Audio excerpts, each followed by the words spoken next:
Hello cutie pie. हमारे ड्रामे के स्टार्ट में हमारी फैमिली रेनवन को दिखाते हैं जो बहुत दिनों के बाद यूएसए से चाइना आई होती है और वो डायरेक्ट अपनी बेस्टी के घर आती है जहाँ पे मिनी का भाई उसके लिए अम्ब्रेला खोलता ताकि हमारी प्यारी सी क्यूट सी रेनवन को धूप ना लग जाए और अपना इंट्रोडक्शन करवाता है। यहाँ पे हमारी रेनर सोचने लगती है कि इस घर में मेरे एज का तो शायद यही है। ग्रैंडपा हमारी शादी इसी से फिक्स किए हों और उसे देखने लगती है प्यार से। आगे का सीन मिनी के घर का देखते हैं जहाँ पे हमारी रेनर एक पैकेज देती है मिनी को जिसमें हर्बल मेडिसिन रहती है और यहाँ पे हमें पता चलता है कि हमारी रेनेन की फैमिली टॉप नंबर पे आती है हर्बल मेडिसिन में। और यहाँ पे हान पूछने लगता है तुम दोनों के कुछ प्लान्स व्लान्स हैं। दोनों अपना प्लान्स उससे शेयर करने लगते हैं। इसी चक्कर में हमारी रेनेन को कुछ फ्लैशबैक आने लगते हैं और इसी के कारण वो गिरने लगती है और उसे बचाने के लिए हमारे डिसेंट से हॉट से हैंडसम से मेल लीड की एंट्री होती है जो रेनेन को गिरने से बचा लेता है। और यहाँ पे मिनी एक दूसरे से मिलवाती है। इसके बाद मिनी रेनन से बोलती है कि तुमने तो मेरी जान ही निकाल दी थी। और इसके बाद रेनन को मिनी वार्निंग देने लगती है कि तुम इस घर में सबसे टकरा जाना बट गलती से हमारे ली भाई साहब से मत टकराना और ना उनकी नज़र में आना क्योंकि वो बहुत स्केरी पर्सन है। अगले सीन में हमें दिखाया जाता है कि हमारे हान भाई साहब अपना काम कर रहे होते हैं और ऊपर से हमारी रेन उनको इतनी अच्छे से ताड़ रही होती है कि ये देख कर मिनी रेन से बोलती है तुमको हमारे भाई में क्या पसंद आ रहा है जो तुम उसे ताड़ती जा रही हो। तो रेन उसे बताने लगती है उसकी इस खासियत, लेकिन मेरी मिनी भाई साहब को तो सोना था इसलिए वो बोल कर चली जाती है कि तुम मेरे भाई को देखो मैं जा रही सोने। मिनी वहाँ से चली जाती है और ये बात हमारी हान भाई साहब भी नोटिस कर लेते हैं कि रेनन उन्हें कितने टाइम से ताड़ रही है।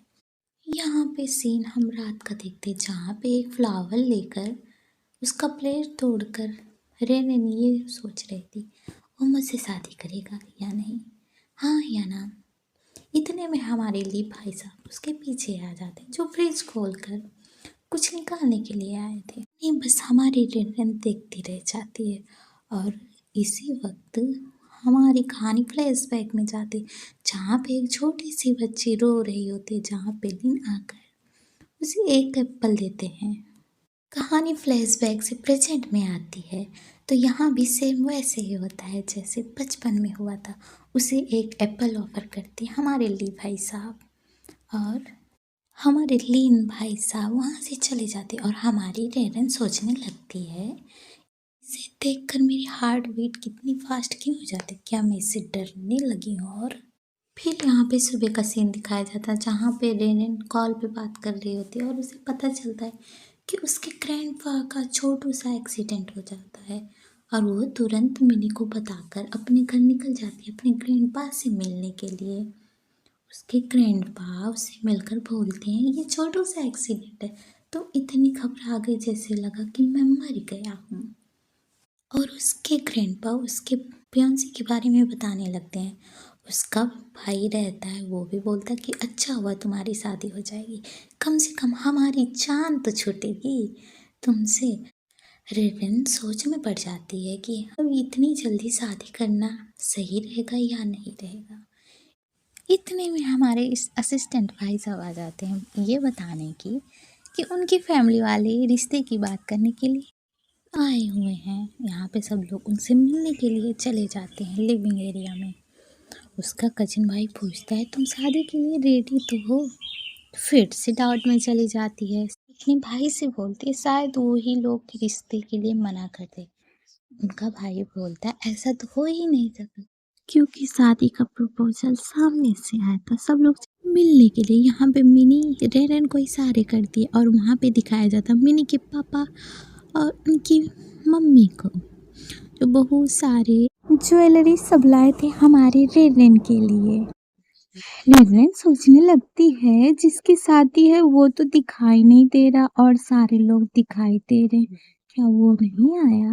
और यहाँ पे माहौल इतना साइलेंट हो जाता है कि हमारे ली भाई साहब बोलना ही पड़ता है। कहते हैं कि तुम्हारे लिए ये सारी ज्वेलरी प्रॉपर्टी के पेपर हैं और कल मैं 50% कंपनी के शेयर तुम्हारे नाम कर दूंगा। दोनों के फैमिली वाले बोलते हैं रेन रेन और ली से कि बाहर जाकर तुम दोनों बात करना चाहो तो कर सकते हो। तो यहाँ पे दोनों लोग बात करने के लिए बाहर चले जाते हैं और रेन ली से पूछने लगती है कि तुम्हारा भाई नहीं आया जिससे मेरी शादी फिक्स होने वाली थी। उसने बोला कि ऐसा कुछ नहीं है, वो नहीं आएगा। तो टेंटेन बोलने लगती, अच्छा आप उसकी तरफ से प्रपोजल लेकर आए हैं? तो ली बोलता है, नहीं, जिसने प्रपोज किया है वो मैं हूँ, ना कि मेरा भाई। तुम्हारी शादी मुझसे फिक्स होने वाली है, तो तुम्हें मना करना है तो मना कर सकती हो। इसके बाद सीन हमें डायरेक्ट इनकी शादी का दिखाया जाता है। हाय, दोनों लवी डवी कपल कितने क्यूट एंड प्यारे लगते हैं। दोनों शादी करते हैं और साथ ही साथ अच्छे से फोटो शूट भी करवाते हैं।